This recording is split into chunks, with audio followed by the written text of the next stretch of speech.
이번 시간엔 많은 분들이 궁금해하실 내용 탈모에 대해서 준비를 해봤는데요. 저도 탈모가 많이 진행이 돼서 약을 먹고 있습니다.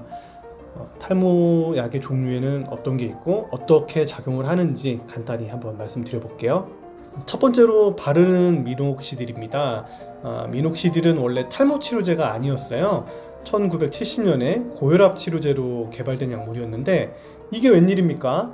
이 약의 부작용으로 다모증, 즉 털이 많아지는 다모증이 발견이 되고 남성형 탈모가 호전되는 것을 알아냈죠.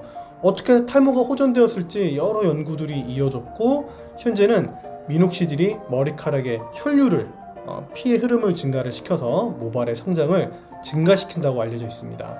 이 외에도 모발의 성장기를 늘려서 전체적인 모낭의 크기를 증가시키고 면역세포인 T 림프구를 억제를 해서 원형 탈모에 도움이 된다고 합니다. 미녹시딜은 사용 시에 남성에게는 5%, 여성에게는 2% 용액 사용을 권하고 있고요. 여성 같은 경우에는 5%랑 2% 용액을 비교를 했을 때 모발 성장에 큰 차이가 없다고 해요. 그래서 2%를 사용해도 된다고 합니다. 이제 부작용인데요. 부작용으로는 원치 않는 부위의 다모증, 털이 내가 원하지 않는 부위에 생기는 다모증이 있고 약을 끊으면 이 점도 100% 완전히 돌아온다고 하네요. 접촉성 피부염도 흔히 보고되는 부작용인데 미녹시딜 자체의 성분보다는 용매인 프로필렌 글라이콜 때문에 피부염이 발생한다고 합니다. 미녹시딜 단독으로 사용하는 것보다는 뒤에 말씀드린 피나스테라이드나 두타스테라이드를 병용하는 것이 추천된다고 하고요. 두 번째로는 피나스테라이드, 상품명으로는 푸르스카입니다.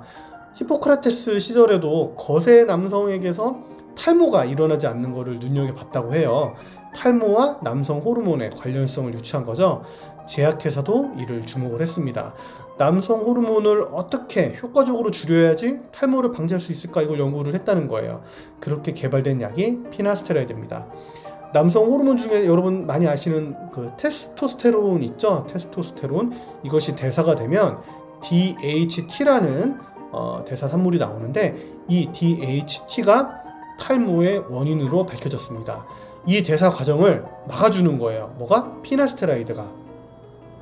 피나스테라이드는 미녹시딜처럼 모발의 성장기를 늘려주고 모발의 무게를 지속적으로 증가시킨다고 합니다. 모발 수의 증가보다는 모발의 무게, 즉 두께가 증가하는 거죠. 부작용으로는 전립선 크기를 줄이고 이로 인해서 전립선 효소 수치도 절반 정도로 감소된다고 하고요. 검사 장비, 이제 전립선암을 감별하는 검사 장비 있죠. 그 전립선 효소 수치 감소성이 높아져서 이 약을 복용하는 환자들은 전립선암을 발견할 확률이 더 상승한다고 합니다.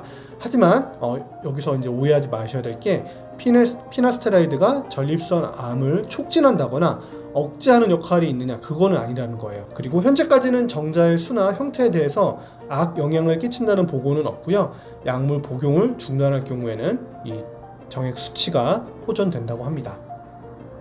100명 중 2명에게서 성역 감퇴, 발기부전, 사정장애가 보고된다고 했고요.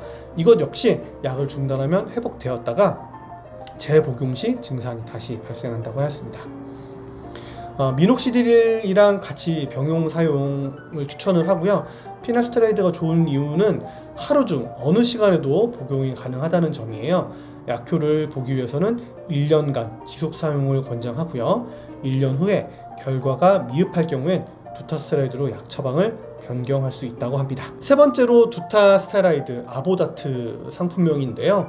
두타스테라이드는 이름처럼 피나스테라이드가 억제하는 효소를 같이 억제를 해요. 하지만 그 억제력이 더 크고 효소에 작용하는 범위가 더 넓다고 하겠습니다. 전립선 비대증 치료를 위해서 개발된 두타스테라이드는 두피, 모발의 성장에 효과를 보였고요. 일란성 쌍둥이를 대상으로 한 실험에서도 미사용군에 비해서 현저한 모발 성장을 보였다고 해요. 부작용으로는 성기능 감소를 줄 수 있는데요. 정도로 따지면 피나스테라이드와 거의 비슷하다고 합니다. 단, 두타스테라이드의 반감기가 현격하게 길어서 약물의 효과가 수개월 가까이 지속이 된다고 해요. 약을 중단을 해도 정자의 수가 6개월이 지난 시점에 4분의 1가량 감소되고 있고 정액 양도 감소된다고 합니다. 하지만 정자의 형태는 변함이 없다고 하네요. 정수리에도 효과가 있었지만 앞 이마 라인, 탈모에 한정하면은 피나스타라이드보다 우수한 결과를 보였다고 하고요. 아무래도 정액 양이라든지 정자의 수가 감소를 하기 때문에 임신을 계획한 젊은 남성분들이라면은 두테스라이드 사용은 피하는 것이 아무래도 안전하겠죠. 네 번째로 이뇨제로 사용하는 스피로놀락톤, 상품명으로 알닥톤입니다.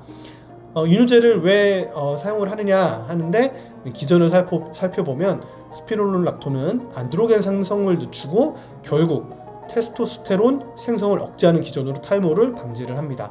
특히 여성형 탈모에 유용한 것으로 보고되고 있고요. 미녹시딜의 사용 후에도 효과가 없는 경우에 처방이 된다고 합니다. 효과가 있기까지는 최소 6개월 정도 복용해야 하고요. 1년 가까이 효과를 느끼지 못하는 경우도 있다고 합니다. 이럴 경우에 약 용량을 늘려볼 수 있다고 하고요. 이뇨제, 즉 혈압을 낮추는 데 주안점을 둔 약이기 때문에 혈압을 모니터하면서 사용해야 하고요. 졸음이나 무기력증, 두통 등도 보고되는 부작용들입니다. 마지막으로 보충제입니다. 보충제들 여러분들 많이 드실 텐데요. 약용 효모라든지 비타민 성분이 함유된 약품들이 시중에 많이 판매가 되고 있습니다. 제가 전부 찾아보진 않았지만 머리카락 생성에 필요한 영양분을 공급해주는 역할로 파악을 했고요. 하지만 단점으로는 남성형 안드로겐성 탈모, 즉 호르몬이 작용하는 탈모에는 큰 효과를 볼 수가 없겠죠, 아무래도. 자, 그리고 이제 보여드릴 사진이 제가 이제 3월 달부터 약을 복용했는데 비포 사진입니다. 3월에 아주 헝한 사진이죠. 머리카락이 아주 헝한데요. 2달 가까이 약을 복용을 하고 이렇게 좀 변했습니다. 그래서 탈모가 진행 조짐이 있는 분들은 가까운 병원 방문하셔서 진료를 받으시고 탈모 약을 좀 처방받아서 복용을 하시면 저처럼 효과를 보실 수 있기 때문에 적절하게 진료를 받으셔서 진행하는 탈모를 예방할 수 있으셨으면 좋겠습니다.